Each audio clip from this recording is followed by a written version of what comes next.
नमस्कार। निराला कंस्ट्रक्शन के एक और नए वीडियो में आप सभी का बहुत बहुत स्वागत है।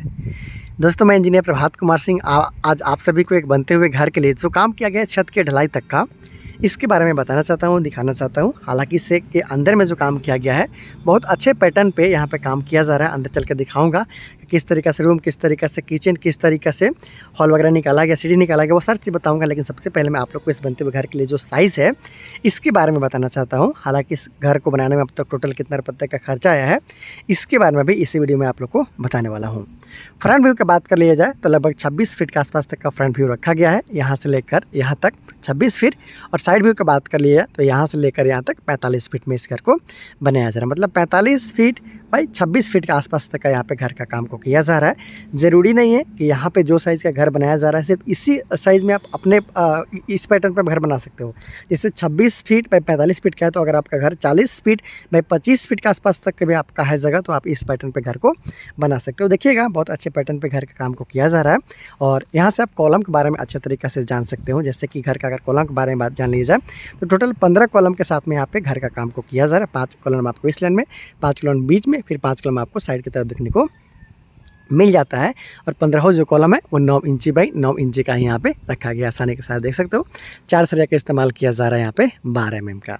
उसके साथ साथ एक और यहाँ पे लिंटल बीम आप यहाँ पे देख पा रहे हो। ये इस घर के लिए ये देखिए 7 फीट की ऊंचाई पे लिंटल बीम का काम किया गया है और लगभग 4.5 इंची मोटाई में यहाँ पे बीम का काम किया गया है। 8 mm का 4 सरिया का इस्तेमाल इसमें किया गया है। बॉक्स डिजाइन का विंडो है और इसके साथ प्लिंथ बीम जो आप यहाँ पे देख पा रहे हो, जो कि घर का फर्स्ट लेवल पर लगाया गया है, उसका साइज़ भी 9 इंची बाई 9 इंची का है और उसमें 12 mm का 4 सरिया का इस्तेमाल किया गया था। हालांकि डीपीसी लेवल पे देखिएगा, चलो अंदर चलकर दिखाऊंगा कि डीपीसी क्या है और किस तरीके से काम किया जा रहा है, ठीक ढंग से आप समझ पाएंगे।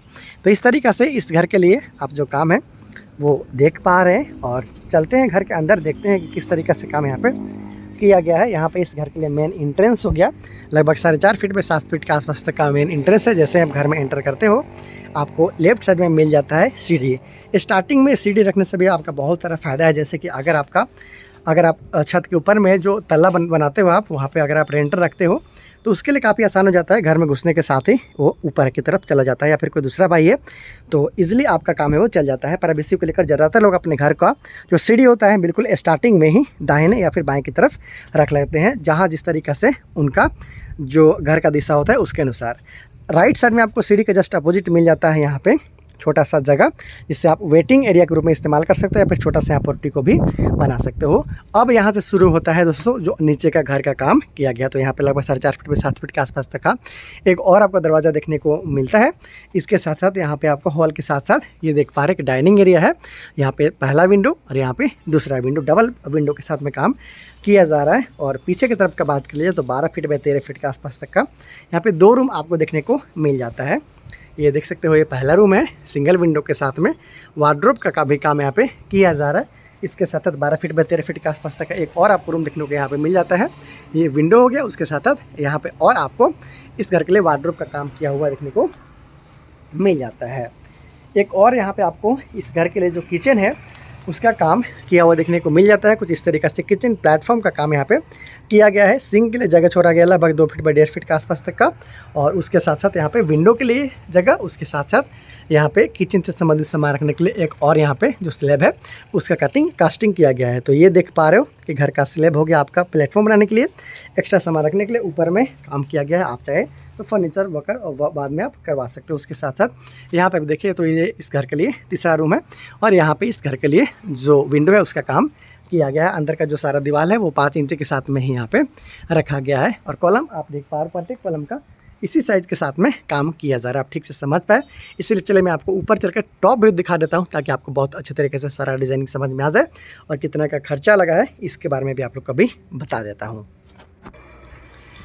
तो दोस्तों आइए मैं आपको टॉप व्यू दोस्तों दिखा देता हूँ ताकि आपको समझने में काफ़ी आसानी हो जाए। तो यहाँ से जैसे आप घर में एंटर करते हैं आप देख पा रहे हैं मेन एंट्रेंस है।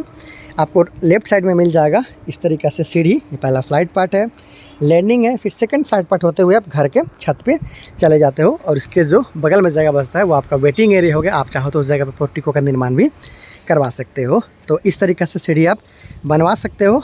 ये काफ़ी सूटेबल रहता है। और इसके साथ साथ सीढ़ी में भी देख सकते हो कि 10 mm का सरिया का इस्तेमाल यहाँ पे किया जा रहा है। और यहाँ से आपका जो घर है वो स्टार्ट होता है, क्योंकि ये ऊपर तला के लिए भी ये कॉमन हो जाएगा सीढ़ी। ऊपर तला में अगर आप रेंटर रखते हैं या फिर दूसरा भाई रहता है तो किसी भी तरह का डिस्टर्बेंस आपको नहीं आता है। मेन एंट्रेंस के साथ जस्ट ऊपर रेंटर भी है तो कोई दिक्कत नहीं होगा। वहाँ से आपका घर का वो शुरुआत होता है। जैसे आप मेन एंट्रेंस से घर का अंदर जाते हैं, यहाँ पे आपको मिल जाता है घर के लिए पहला रूम, जिसका दरवाज़ा उधर से है। और यहाँ पे आपको हॉल के साथ साथ डाइनिंग एरिया यहाँ पे आपको देखने को मिल जाता है। इसके साथ साथ इसके जस्ट बगल में आपको मिल जाता है किचन, कि आप देख पा रहे हैं। उसके जस्ट पीछे की तरफ दोनों कोन पे एक 12 फीट बाय 13 फीट के आसपास का रूम देखने को मिल जाता है। तो 1 रूम, 2 रूम, उसके साथ 3 रूम, उसके साथ किचन और उसके साथ हॉल के साथ डाइनिंग एरिया, उधर खाली जगह है। और यहाँ पे सीढ़ी का काम किया जा रहा है। हालांकि ये जो घर देख पा रहे हैं आप, ग्रामीण इलाके में बनता हुआ घर है। और बहुत सारे लोग घर के अंदर में टॉयलेट और बाथरूम बनाना पसंद नहीं करते हैं। तो घर के बाहर की तरफ भी बहुत सारा जगह है, पीछे की तरफ जगह है, तो वहाँ पे टॉयलेट और बाथरूम घर के बाहर में यहाँ पे बनाए जाने का प्रावधान है। तो जैसे जैसे काम किया जाएगा आपको दिखाऊंगा। हालांकि छत के ढलाई से पहले तक का काम अभी आप देख पा रहे हैं। यहाँ पे देख पा रहे हैं कॉलम के बारे में भी 4 सरिया का इस्तेमाल किया जा रहा है। जहाँ पे 4 सरिया है वो 12 mm का उपयोग में लाया गया है। यहाँ पे भी आप देख सकते हैं। तो इस तरीक़े से 4 सरिया का इस्तेमाल करते हुए इस घर का काम को किया जा रहा है। बात कर लेते हैं कि छत के ढलाई से पहले तक का काम करवाने में अब तक टोटल कितना रुपये तक का खर्चा आ चुका है। तो इस घर के ठेकेदार के अनुसार इस घर को बनाने में लगभग 5,60,000 रुपये के आसपास में खर्चा इसमें आ चुका है। और काफ़ी यहाँ पे जो काम है अच्छे ढंग से किया जा रहा है। और जो सारा दीवार है बाहर का वो 10 इंची के साथ रखा गया है। हालांकि जो सीढ़ी का दीवार है उसे आप देख पा रहे हैं कि 10 इंची का ही है, लेकिन और इसके अलावा जो अंदर का दीवार है, जो इनर वाला है, वो 5 इंची के साथ में यहाँ पे रखा गया है। और घर का जो फर्श वगैरह का बनाने का काम अभी पूरा बाकी है। तो इस तरीक़ा से आपने देखा 45 फीट बाई 26 फीट में किस तरीक़ा से आप घर बनवा सकते हैं। पैटर्न आपको कैसा लगा ज़रूर बताइएगा। और उसके साथ साथ जो काम आगे किया जाएगा उसके बारे में आपको अपडेट देता रहूँगा। तो ऐसे बहुत सारे इंटरेस्टिंग वीडियो देखने के लिए आप चैनल को सब्सक्राइब ज़रूर कर लीजिएगा। निराला कंस्ट्रक्शन पे आपको डेली बेसिस पे घर बनाने से संबंधित वीडियो पिछले कई सालों से मिलता आ रहा है और आने वाला दिन में भी मिलता रहेगा। तो बहुत जल्दी मिलता है अगली वीडियो में। Thank you so much.